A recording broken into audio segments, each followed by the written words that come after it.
ये एक बड़ा यक्ष प्रश्न है और सोशल मीडिया पर बम्बार्डमेंट है कि डायबिटीज़ को आप रिवर्स कर सकते हैं। आप क्या मानती हैं?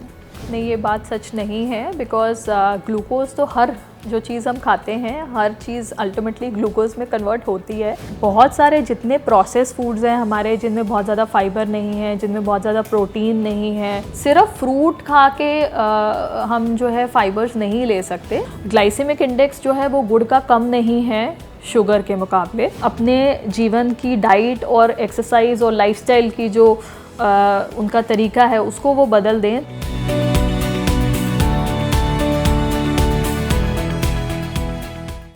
आज हम एक ऐसी बीमारी की बात करेंगे जो बहुत सारी बीमारियों की जड़ हो सकती है। एक ऐसी बीमारी जिसे लेकर ये कहा जाता है कि भारत की राजधानी अगर किसी को कहा जाए तो डायबिटीज़ के मामले में भारत में सबसे ज़्यादा मरीज़ पाए जाते हैं।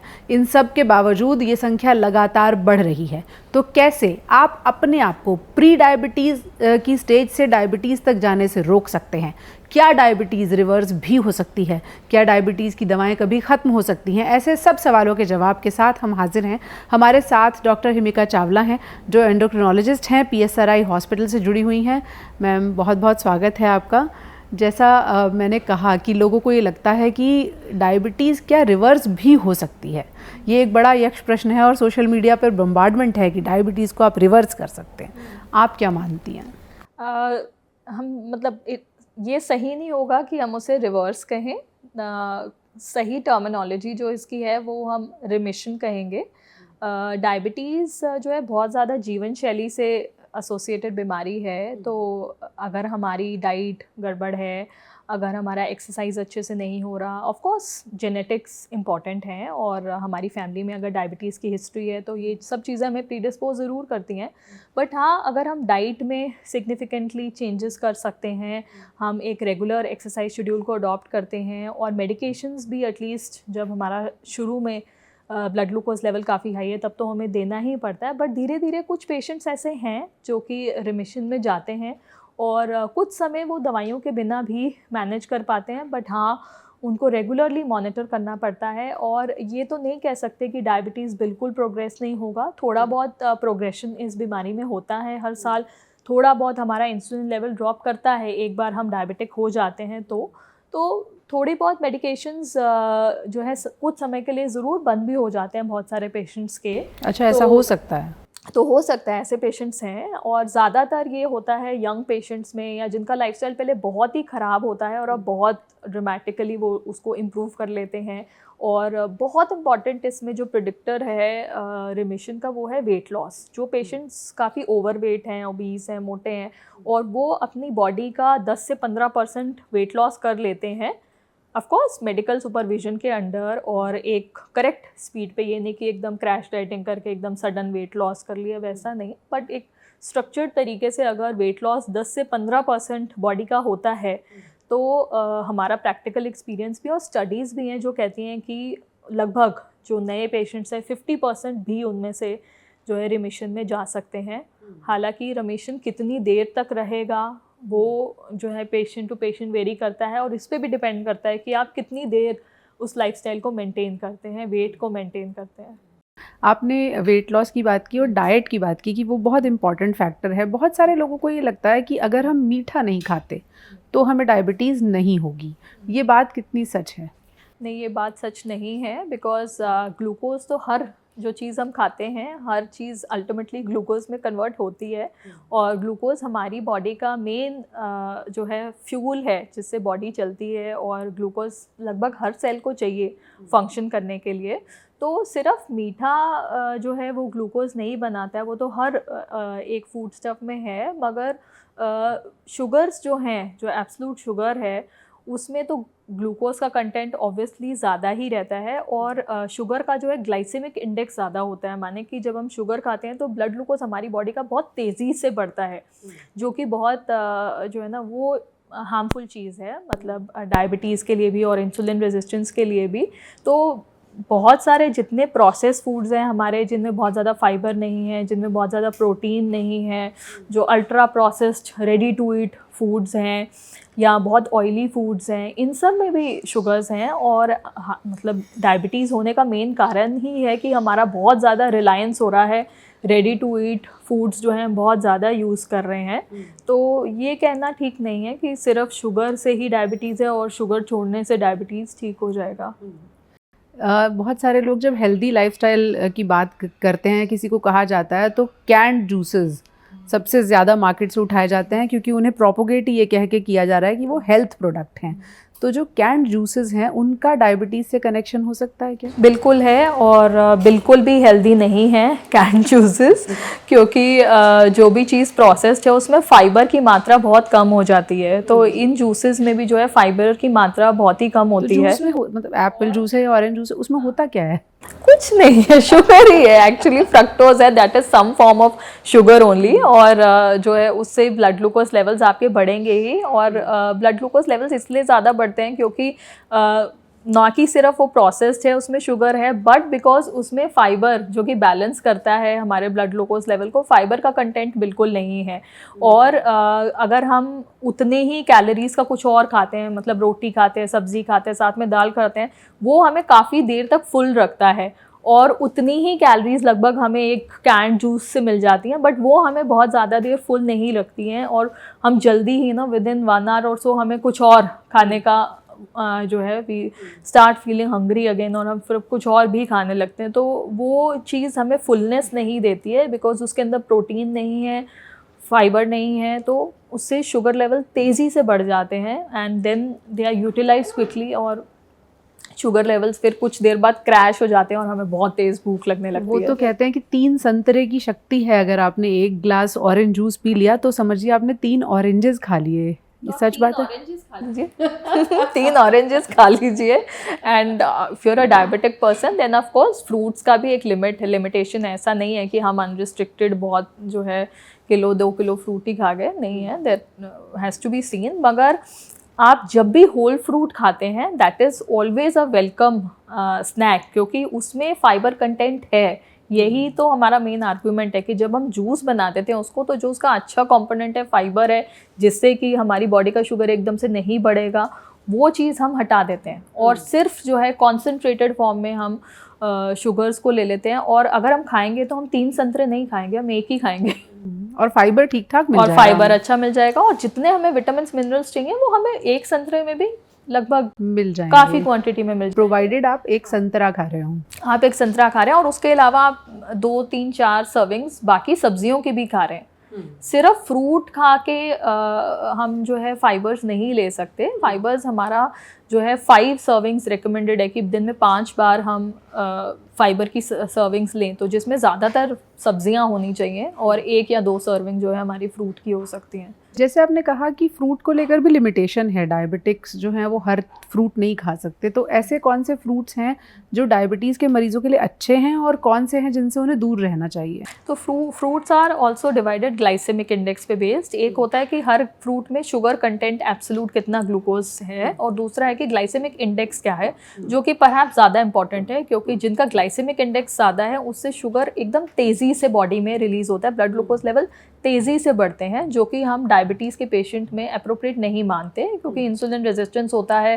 तो इंसुलिन रेजिस्टेंस होने के कारण जब हम कुछ भी खाते हैं तो ब्लड ग्लूकोज जितनी स्पीड से बढ़ता है उतनी स्पीड से सिंक्रोनसली इंसुलिन नहीं निकलता है, और जब शुगर लेवल्स बढ़ जाते हैं तो उसके बाद ढेर सारा इंसुलिन निकलता है। तो दैट इज़ जो है हमारा इंसुलिन रेजिस्टेंस होता है। तो जितने भी फ्रूट्स जिनका हाई ग्लाइसेमिक इंडेक्स है, केला है, चीकू है, लीची, आम, अंगूर, शरीफा, ये 5 जो हैं इनका रिलेटिवली ग्लूकोज कंटेंट और ग्लाइसेमिक इंडेक्स हाई रहता है। तो हम ऐसा नहीं कहते आम भी जिनको कि बिल्कुल नहीं लेंगे, बट येस ये थोड़ा सा कम लेंगे, और जो ज़्यादा फाइबर वाले फ्रूट्स हैं उनको ज़्यादा लेंगे। तो हमारा जो संतरा है, मौसमी है, पाइनएप्पल है, कीवी है, ऑल बेरीज जितनी भी हैं, नाशपाती है, ये सारे हमारे, सेब है, अनार है, ये सारे फ्रूट्स जो हैं इनमें फ़ाइबर कंटेंट अच्छा रहता है, ग्लाइसेमिक इंडेक्स भी बहुत ज़्यादा नहीं रहता है। तो मैं कहूँगी वो जो 5-6 फल मैंने बोला, ये केला, चीकू, लीची, आम, अंगूर, शरीफा, ये जो है हम थोड़ा सा कम एज अ डायबिटिक पेशेंट्स को थोड़ा कम ले सकते हैं, और जो बाकी फ्रूट्स हैं उन्हें थोड़ा ज़्यादा ले सकते हैं। डायबिटीज़ के मरीजों के लिए एक बहुत बड़ा बाजार है शुगर फ्री मिठाइयों का भी, उसको आप किस तरह से देखेंगी?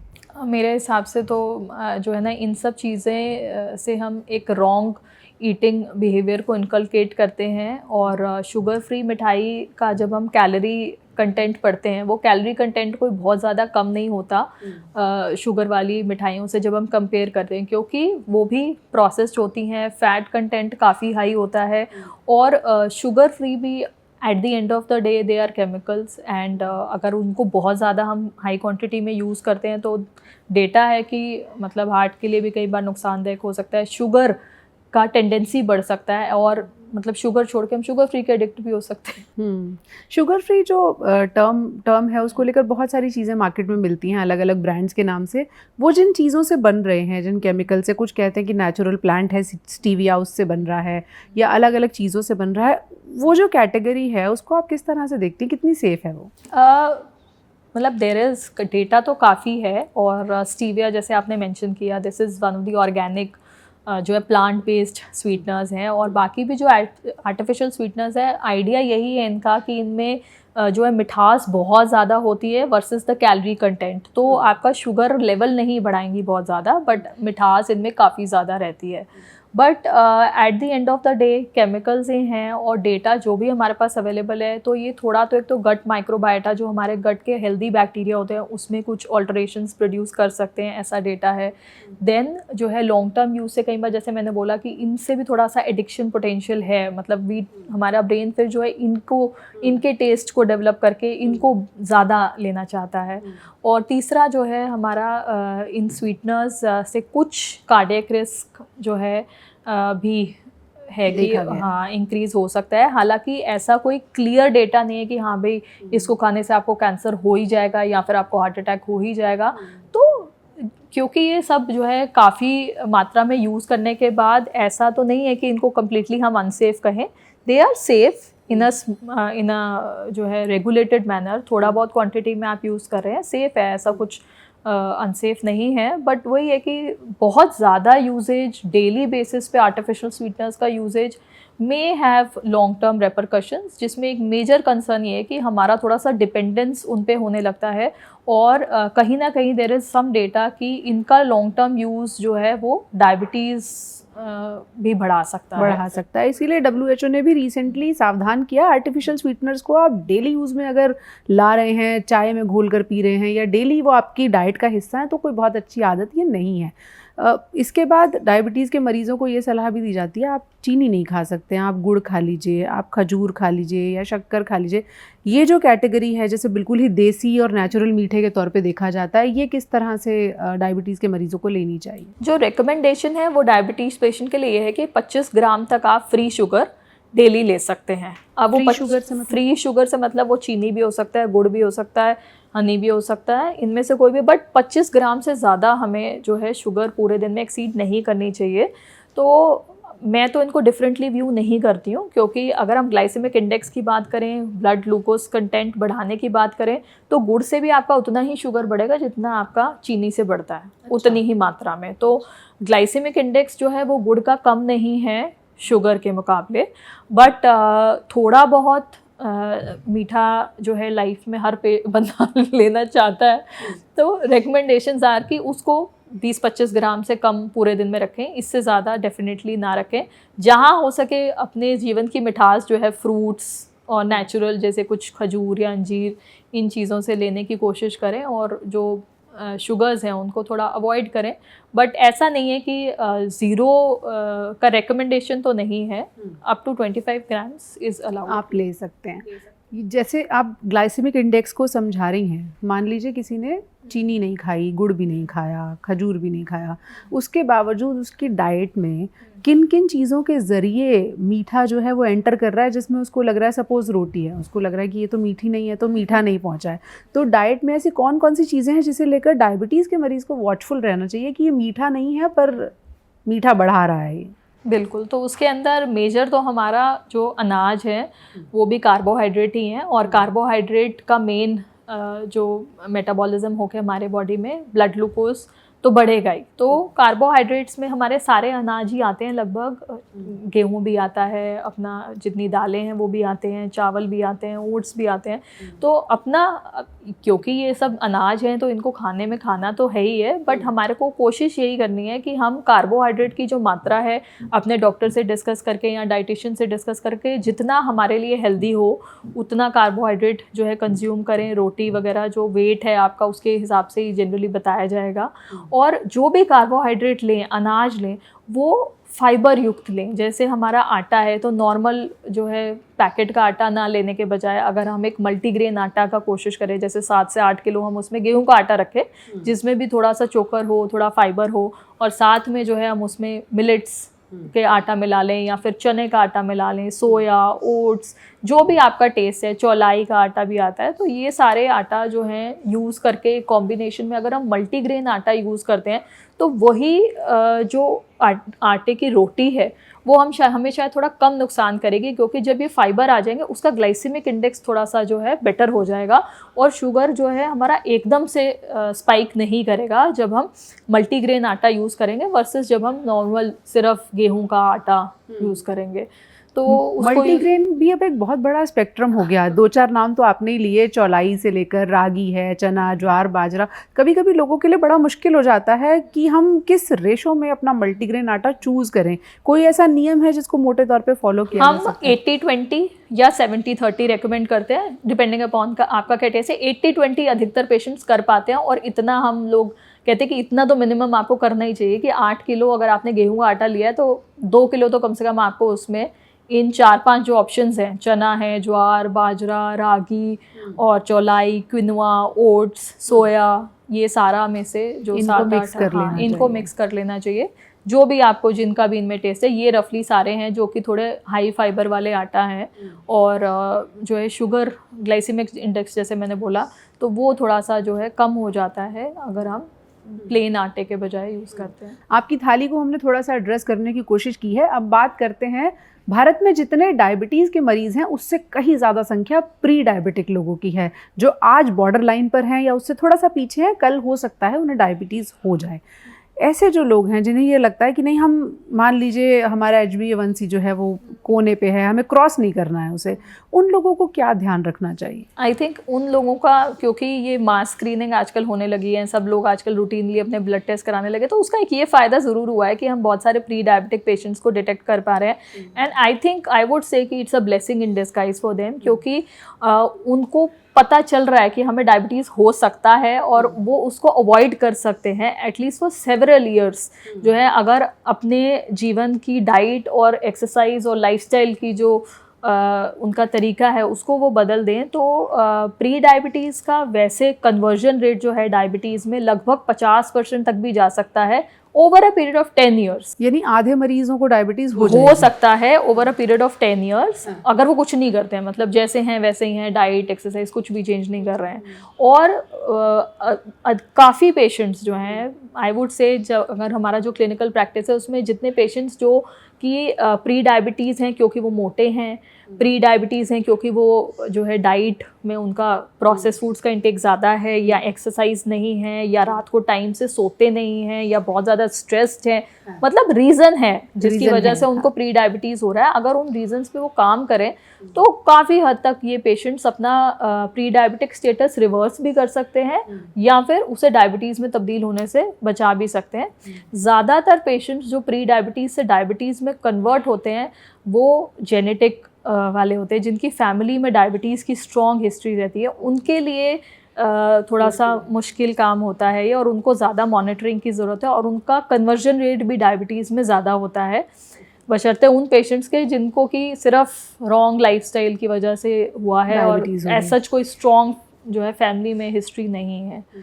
जो जेनेटिकली प्रीडिस्पोज्ड हैं, क्या उनके लिए भी संभव है कि बहुत रिगरस और डिसिप्लिन्ड लाइफ जिएं तो बच जाएंगे डायबिटीज़ आगे ले जाने से? 100% तो नहीं कह सकते, बट येस अगर हम डाइट, एक्सरसाइज और लाइफस्टाइल को इम्प्रूव करते हैं तो डेफिनेटली ऐसे किसी और बंदे से कंपेयर करें जो कि ये नहीं कर रहा है तो conversion rate pre diabetes two diabetes का विल बी ज़्यादा, जो कि कुछ भी नहीं कर रहे हैं वर्सेस जो कि कुछ अपनी लाइफस्टाइल में चेंजेस करने की कोशिश कर रहे हैं। बट हाँ, जब हम डायबिटीज़ की बात करते हैं या मेटाबॉलिक सिंड्रोम की बात करते हैं, जेनेटिक्स बहुत इम्पॉर्टेंट है।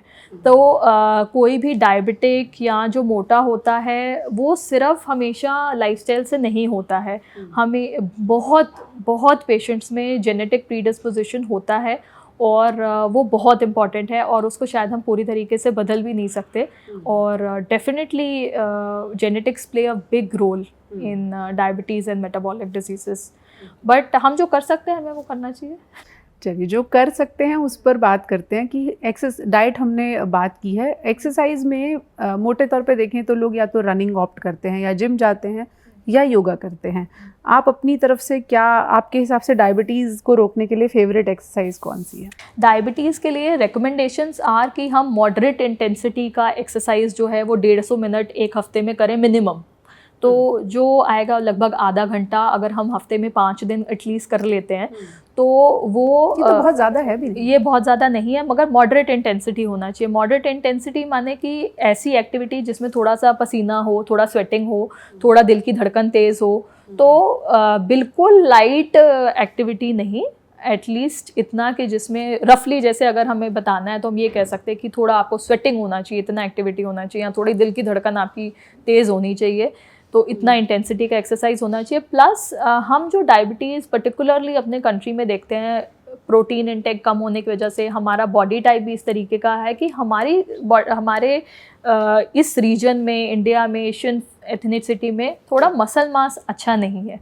तो जो है ना, हाथ पैर लगभग पतले हैं, अधिकतर लोगों का फैट जो है वो पेट पे है। ये एक टिपिकल डायबिटीज़ का पेशेंट है जो कि हम लोग रेगुलरली देखते हैं। तो पेट के अराउंड जो फैट होता है वो सबसे ज़्यादा डेंजरस होता है, सबसे ज़्यादा इंसुलिन रेजिस्टेंस करता है, और डायबिटीज़ और हार्ट अटैक का रिस्क सबसे ज़्यादा उन पेशेंट्स को होता है जिनका जो वेट है वो पेट के अराउंड सेंटर्ड है।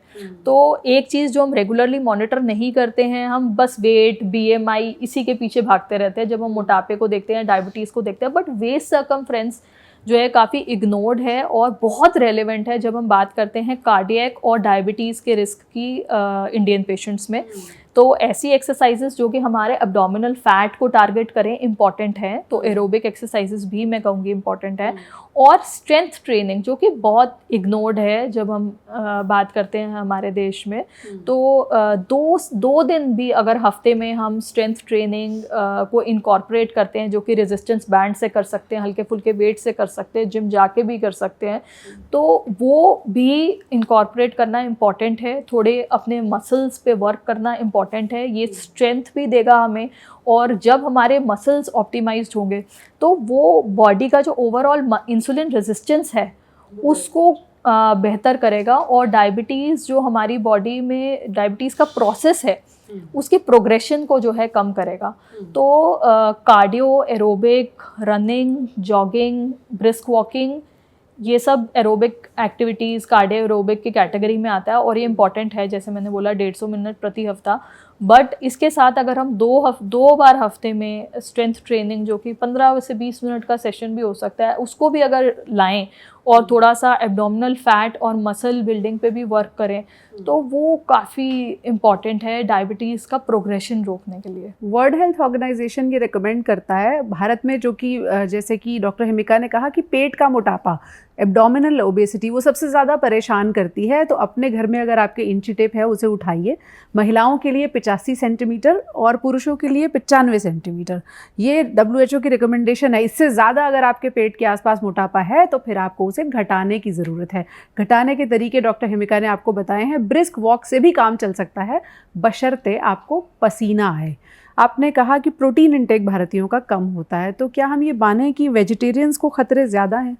नहीं, ऐसा नहीं। आप वेजिटेरियन हैं? मैं वेजिटेरियन हूँ एंड आपने इसीलिए कन्विक्शन के साथ कहा कि नहीं ऐसा नहीं। तो वेजिटेरियन डाइट जो है वो भी, उसमें एक्चुअली करेक्ट बैलेंस होता है जितने हमारे एसेंशियल अमाइनो एसिड्स होते हैं। और ऐसा नहीं है कि प्रोटीन हम खाते हैं तो डायरेक्टली जो है वो प्रोटीन हमारे मसल्स में कहीं आ जाता है। तो बॉडी तो हर फूड को जो है मेटाबोलाइज करती है और अल्टीमेटली अमाइनो एसिड्स निकलते हैं हम जो भी खाते हैं, और बॉडी प्रोटीन बनाती है। तो हमें जो है रॉ मटेरियल्स देने हैं, हमें बैलेंस रखना है अपनी डाइट को। अब जैसे वेजिटेरियन भी है, उसमें हमारी हर प्रकार की दालें हैं, बीन्स हैं, दूध से बनी चीज़ें हैं, दही, लस्सी, छाछ। तो वेजिटेरियन में भी कोई ऐसा नहीं है कि हमारे पास ऑप्शंस नहीं है, हमारे पास बहुत ऑप्शंस हैं, बट हमें उसे बैलेंस करने की ज़रूरत है। और थोड़ा सा ध्यान रख के कि हम अपना जब थाली लगा रहे हैं तो उस थाली को हमें विजुअलाइज करना है कि भाई इसमें कार्बोहाइड्रेट क्या है, इसमें प्रोटीन क्या है, इसमें फाइबर क्या है। और वो बैलेंस जब हम जो है उसको एक इंटेंशनली करने की कोशिश करेंगे तो हम डेफिनेटली। वेजिटेरियन डाइट में प्रोटीन के अच्छे सोर्सेज क्या हो सकते हैं? दूध और दूध से बनी जितनी चीज़ें हैं वो आपका गुड सोर्स ऑफ प्रोटीन है, इजी सोर्स ऑफ प्रोटीन है मैं कहूँगी। उसके अलावा जितनी भी हमारी दालों वाली चीज़ें हैं, हमारे दालें हैं, छोले, राजमा हैं, और इनको हम वैसे खाने में भी बना सकते हैं, स्प्राउट्स में बना सकते हैं, दाल के चीलों में बना सकते हैं, ढोकला बना सकते हैं दाल का। तो उसमें वर्सेटैलिटी करना चाहें तो हो सकती है। और सब्जियों में भी जैसे बीन्स हैं, तो ये भी मटर हैं, ये भी बहुत अच्छा हाई प्रोटीन वाले जो वेजिटेरियन सोर्सेज हैं। नट्स हैं, बट नट्स अगेन जो है बहुत ज़्यादा मात्रा में यूज़ करने से फिर फैट कंटेंट भी बढ़ जाता है। बट यस, हेल्दी क्वांटिटी में नट्स, मिल्क प्रोडक्ट्स, बीन्स, मटर और जितनी भी दालों की कैटेगरी की हमारी सारी हैं कैटेगरीज, तो वो सभी दालों से बनने वाली चीज़ें, बेसन। है कि वेजिटेरियंस का बिना प्रोटीन सप्लीमेंट्स के काम चल जाए? ऐसा हो सकता है? ऐसा हो सकता है। अच्छा, मैं भी वेजिटेरियन हूँ इसलिए मैं आपसे पूछ रही हूँ। ओके। बहुत सारे लोग हार्मोनल इश्यूज़ के साथ भी आपके पास आते हैं। अक्सर हम देखते हैं आजकल महिलाओं में पीसीओडी बहुत कॉमन हो गया है भारत में। तो क्या पीसीओडी के मरीज़ों को मेटाबॉलिक डिसऑर्डर्स के लिए भी डॉक्टर्स के पास जाना चाहिए? यूजुअली हम देखते हैं गायनोकोलॉजिस्ट के पास जाती हैं महिलाएं। किस तरह से उनका ट्रीटमेंट होता है?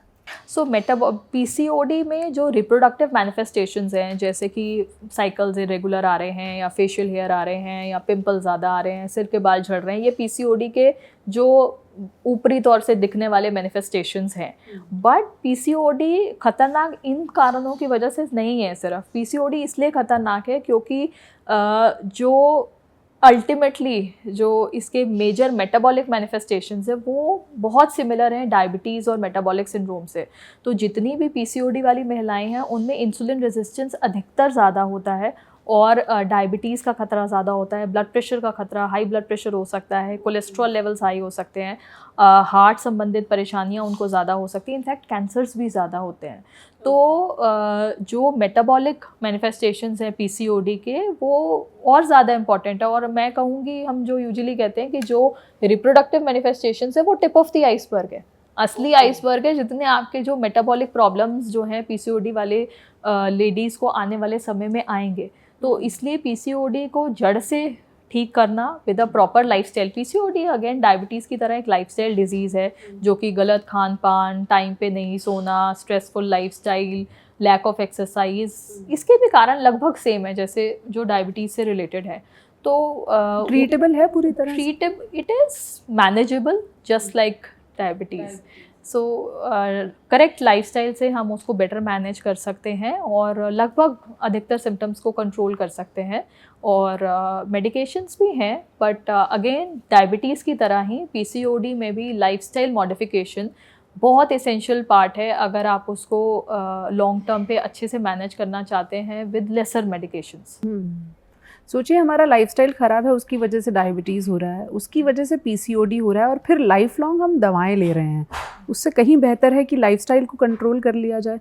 लाइफस्टाइल तो कंट्रोल करना ही है, दवाई की ज़रूरत है या नहीं है, बट दवाएं भी आपके एफर्ट्स को कॉम्प्लीमेंट करेंगी। आप खुद अगर कुछ नहीं कर रहे हैं और सिर्फ दवाइयाँ ले रहे हैं तो लॉन्ग टर्म ये ऑप्शन आपको जो है पूरे डिज़ायर्ड रिजल्ट्स नहीं देगा।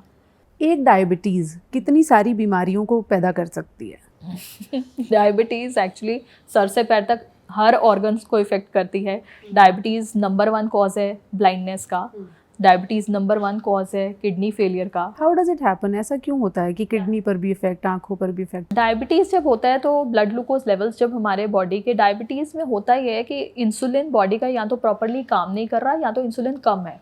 तो ग्लूकोज जो कि हमारे बॉडी में है एज अ मेटाबॉलिक फ्यूल, सारे सेल्स के फंक्शनिंग के लिए चाहिए, वो सेल्स के अंदर नहीं जा पा रहा है, वो यूटिलाइज नहीं हो पा रहा है। एज अ रिजल्ट वो ब्लड के अंदर स्टैग्नेट कर रहा है। जब वो स्टैग्नेट कर रहा है तो वो बनाता है एडवांस ग्लाइकेशन एंड प्रोडक्ट्स। अब ये कुछ केमिकल्स हैं जो कि डिपॉजिट होके हर ऑर्गन में जाते हैं, हर ऑर्गन का ऑक्सीडेटिव स्ट्रेस बढ़ाते हैं, और फिर बहुत सारे डाउनस्ट्रीम सिग्नलिंग के थ्रू जो है हमें ईच एंड एवरी ऑर्गन्स के अंदर कॉम्प्लिकेशंस आने लगते हैं because of these advance glycation end products, because of diabetes, and overall एक बॉडी में जो है ऑक्सीडेटिव स्ट्रेस जो है बढ़ जाता है। तो हर बेसिकली जो क्रोनिक डिजीज़ है आई वुड से इंडिया में, भले वो ब्लाइंडनेस है, भले वो हार्ट अटैक्स हैं, स्ट्रोक है, किडनी फेलियर है, आज की डेट में तो लिवर फेलियर भी जो है, in fact cancers, so all of this जो है डायबिटीज़ कहीं ना कहीं से कनेक्टेड है, और डायबिटीज़ इन सब बीमारियों का लीडिंग कॉज है आज की डेट में। तो मैं फिर उस पॉपुलर क्वेश्चन पे आती हूँ कि क्या डायबिटीज़ को रिवर्स किया जा सकता है। तो जैसे आपने कहा पूरी तरह से रिवर्स तो नहीं कर सकते, लेकिन जो पेशेंट लाइफ लॉन्ग दवाओं पर हैं उनके कितने % चांस हैं कि वो इंसुलिन के इंजेक्शन पर जाने से खुद को रोक सकते हैं? फर्स्ट ऑफ ऑल इंसुलिन कोई ख़राब चीज़ नहीं है, और डायबिटीज़ जो है वो एक नेचुरली प्रोग्रेसिव डिज़ीज़ है। डायबिटीज़ टाइप 1 है, टाइप 2 है। टाइप 1 डायबिटीज़ है कि आपको शुरुआत से ही इंसुलिन की डेफिशिएंसी पे है, तो उसमें तो insulin is the treatment of choice, insulin चलेगा तो आप ठीक रहेंगे। और टाइप 2 जो कि कॉमन, जो कि 90% है, 90% है, जो कि आपका लाइफस्टाइल डिजीज़ है, इसमें ये शुरुआत होती है इसकी इंसुलिन रेजिस्टेंस से, कि इंसुलिन है आपकी बॉडी में मगर वो अच्छे से काम नहीं कर पा रहा है।